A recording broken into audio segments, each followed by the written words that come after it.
Hi, I'm Michael Morisy. I'm the founder of Muckrock Foundation. We now run a variety of websites, as we were talking about earlier. Our big ones are Muckrock, which helps people file, track, and share public records requests throughout the United States. We also run Document Cloud, which thousands of newsrooms use to host, analyze, and share their documents with their readers. We also run OTranscribe, which helps with transcription, FOIA Machine, which is sort of a self-tracking public records tool. We also run a Quackbot, which is a Slack chatbot that helps with common newsroom tasks. And then we just launched our 6th service, which helps manage your account across various different services. We got less creative with naming things, so we just called it Accounts. But overall, we work with about 2,000 newsrooms and about 100,000 users, primarily journalists in those newsrooms, and we reach about 20 million people across sort of through our newsroom users. And so we've been really working on some really exciting technology and sort of been trying to figure out sort of what's the next big thing when it comes to helping our users sort of understand their world and then present that information to our users. And so the exciting technology I want to talk about most today is something new called PDFs. And so can I get a quick show of hands? Has anybody's newsroom used large piles of PDFs or gone through large sets of documents? Okay, great. Keep those hands up for the next 7 minutes because I want to follow up with you afterwards. And also, who's had challenges going through those large sets of documents? Who's ever had to? Okay, great. I was hoping that nobody would raise their hands and I could just sit down and we could save that time for later. But we pretty much all we do is go through government documents, many in the form of PDFs, many in the form of emails. We've helped file through Muckrock 60,000 public records requests so far, and on Document Cloud we host 100 million pages of primary source materials on behalf of our users. So we have a lot to kind of go through. And so we first started getting interested in machine learning because of Muckrock. So when you file 60,000 requests, not only does that mean you have 60,000 items to kind of go through, but you actually have hundreds of thousands of emails with various government agencies that all need to be tracked and categorized. With Muckrock, what we'd like to do is kind of take as much of the drudgery of the public records request process from journalists so they can focus on their reporting, and that means we take on that drudgery. And so that means going through hundreds of thousands of emails like that, being like, hey, I'm still working on this request, it's going to take more time. We need to go through and manually classify all of that information. And there's one of 8 possible cases that each classification can be. Some of them are very simple like this. Some of them are a little more complex. And on average, they took about 8 minutes per each on average. So this one might take a minute. Another one might take 10 minutes as you kind of decipher the bureaucraties. But overall, it was taking about 8 minutes per task. So if you total that up, I think we had 336,000 different of these communications to kind of go through. They take about 8 minutes each. That's about 24 years of somebody working on this full time, which wouldn't be too bad, except at the time we only had 3 staffers, and we had 0 staffers who were interested in working on this full time. So we decided to look for a better way. So what we did was we built a Microtask system. There's got to be a better name for this stuff, but we built a Microtask system similar to like Mechanical Turk, except only for internal use to kind of streamline that process and make it easier to kind of go through, tag this stuff. We had some of our staff members who would say, you know what, this is kind of soothing. I've got something on Netflix. I'm doing some decategorization work. Life is good. And this actually cut down the time on the task. Just this alone cut down the task time 50% and also made it really easy to sort of onboard new people. So if we had an intern who had some extra hours, we could have them working on this with just a few hours of training. It really kind of smooths out the process. So now we've gone from 24 years of task categorization time to just 12 years, which is still more than we had people, but we're going in the right direction. But if anybody's experienced with machine learning, you can kind of tell that sort of in the back of our minds, the goal of this sort of more precise tagging was so that we could automate this process going forward.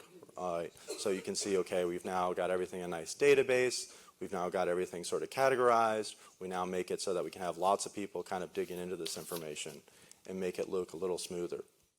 So after roughly 100,000 categorizations, so that's a lot of back-end categorization work, but eventually we got a model that was working about 80% of the time. which was actually really exciting. And when our lead developer was like, all right, I've got 80% accuracy, I'm like, great, now we've limited 80% of the work, everything will be good, I can just do this over breakfast once a day and we'll be all set. But it turns out if you are wrong when you follow up with a user 1 out of 5 times, that user's not going to trust you very much. If our news articles, 1 out of 5 of them was just completely wrong, people probably wouldn't come back to our news organizations, or maybe they would these days. But we wanted to do a better experience for our users, and so we put a very high degree of certainty with that model to kind of make sure that we were giving them really good results, and so now the automation takes care of about 30%. And so now we've gotten down to just about 8 years worth of work, and we've been around for 9 years, so we can split this work among staffers, and it's not anybody's favorite part of the day, but it's also something that's manageable within the organization. Plus, having some manual review means that we occasionally get to kind of stumble across interesting redactions and fascinating bits that we might not otherwise see, such as this wonderful photo of an FBI holiday party that we had a manual person go through and see. So what we've found is that as you're building out machine learning process, especially because we are a very small team, having good fallbacks is really important.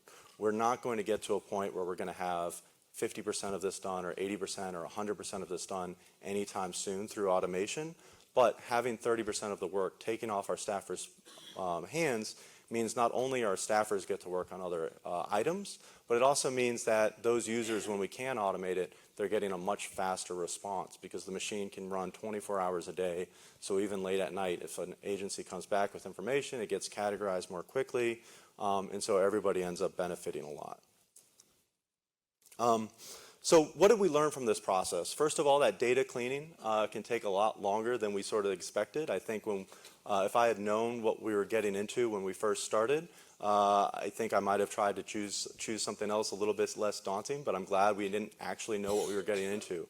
I think one of the things that's different about us than some of the other great organizations today is that we had no machine learning expertise on staff when we started, and I think if we had known better, then we would have given up.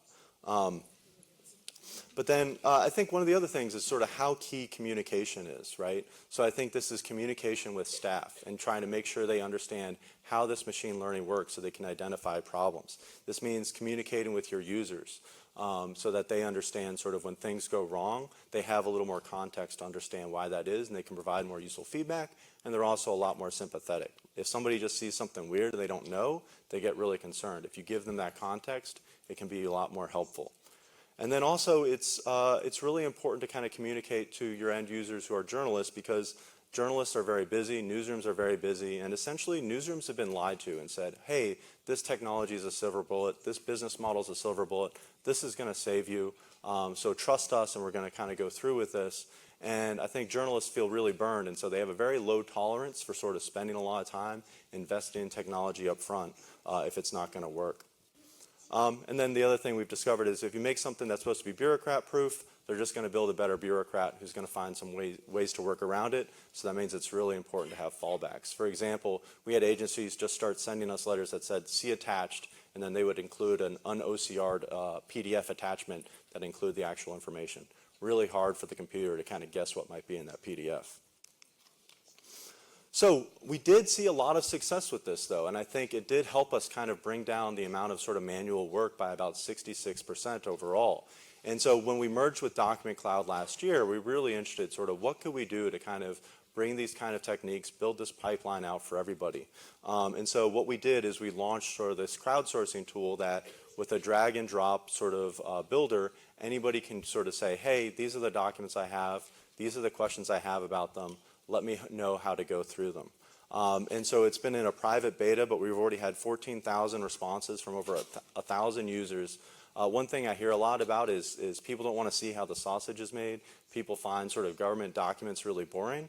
It turns out there's a lot of nerds who are really, really into government documents. And so that's been really exciting to see that we're not quite as lonely as we thought we were. But also this means that we can kind of roll out these tools to newsrooms so that if you have a large set of documents and you need to kind of go through and turn those documents into data, we now have a really nice pipeline even before we add on some of the machine learning work coming later.